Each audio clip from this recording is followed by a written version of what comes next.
Understanding the process gives you a huge advantage in the real estate market. Hi, I'm Mike Dolan with Mike Dolan Real Estate, the doctor of real estate, and I'm here to talk to you about what the process is for buying a home. So let's start out, let's assume that you won the deal, okay? We put in the offer, the seller accepted. So what happens next is it goes to what's called a Turner review.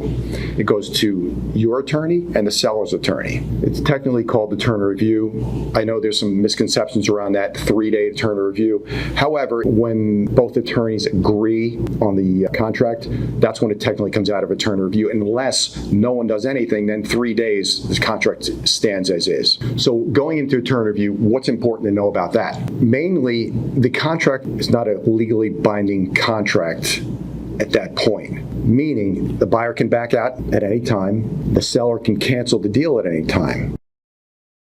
In this market currently, it's very competitive. The main thing a buyer wants to do is get in and out of a Turner review as quick as possible. Why? Because if the seller gets a better offer, they can cancel your deal and take the other offer. You would think that if you're currently signed the deal with a seller, both parties signed it, right, in a Turner review, they get a better offer, you would think they would come to you and ask you, hey, we got a better offer, do you want to match it or beat it? They don't do that. Usually it's the Monday morning phone calls after a busy weekend that you get the kill letter, deal's dead, null and void, done. Again, the point is to get in and out of a Turner review as quick as possible. What happens next? Both attorneys agree on it, out of a Turner review, technically under contract, okay? That's the point where the contract is legally binding, and then you would put your deposit down, your initial deposit, and schedule home inspection. So why don't we do home inspection before that?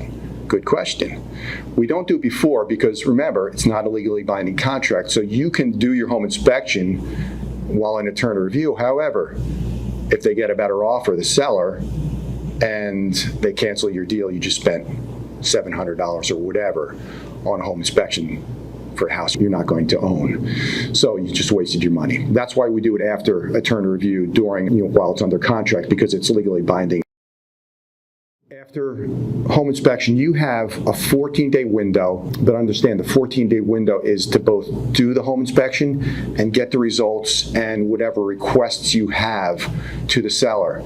So don't wait too long, because that sometimes the attorneys, by the time you go through the home inspection report and really understand what you want to ask for, it could take a few days or so. So don't wait for home inspection to order home inspection. As soon as you get out of Turner review, you want to order that home inspection. And you may have to wait to schedule home inspection too, because some of these inspection companies may be busy.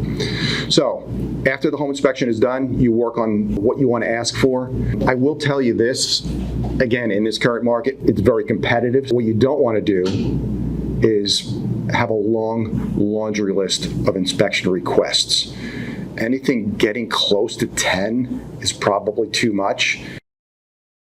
You have to understand what you're dealing with. So on the other end, the seller, if they see anything more, and this is based on what I've experienced with sellers and buyers for that matter, when it's 10 or more, or getting close to that 10 mark, the seller looks at it and gets overwhelmed, and it's like, I'm not doing this. I'm not doing anything. So what I instruct my clients is put what you really want for the home inspection. Don't put fluff in there that will build a list and then the seller can pick through. Put exactly what you want to address. In this way, it's more manageable for the seller, and it sends a better message. After that hopefully gets worked out, the seller agrees and tells you what they're going to work through and what they're going to do and what they're not going to do. During that time, you're working with your mortgage company and you're providing the documents that they ask for. That's really important, that you do not delay the mortgage process. And when they ask you for documents, you get them over on a timely basis, better usually that day, because all along they're going through their underwriting process and need documents, and if you delay it, then it could jeopardize the deal ultimately at the end. So once you get through that, basically you're waiting for the mortgage commitment. That means it's through underwriting and it's ready to go pending appraisal. Once the home inspection issues are worked out, you don't have to be at the appraisal. Your realtor and the appraisal will meet at the property and take care of that. Once all that's worked out, you're basically waiting for closing. And don't be surprised the last day or the morning of, the night before, you'll get your final numbers to come in with from your bank. And don't be surprised if the last day they ask for more documents, proof of employment, and may check your bank account again. And then you're going to closing and basically signing documents. And about an hour of time, you're bringing your license, you're bringing a check. Some title companies will ask you to wire the funds. Not a big fan of wiring. There's a lot of wire fraud out there now, and you have to be very careful. If you do wire funds, make sure you call the title company, not from the email that you received, but the title company's number that you have on file, or call your attorney directly and make sure you have the correct wiring instructions. Once you wire money, it's gone. And I've seen a client of mine almost actually lost over $100,000. He said, he called me before he did it, and it was like 2 weeks before closing, and said, hey, the attorney's asking me to wire the deposit. He said, it's better that way because there will be no delay and it's safe, don't worry about it. And I said, did you talk to the attorney? He said, no, it's an email. I said, well, just don't do anything, let me talk to the attorney. Called him. I said, hey, did you ask this client to wire funds? And it's like 2 weeks before, which is odd to begin with. And he said, no, I did not. So we got on the phone with the client, said, do not do anything, and saved him over $100,000, which would have been detrimental. So that's why it's important. I'm not a fan of wiring. I'm a fan of bringing a check, a bank check, to closing.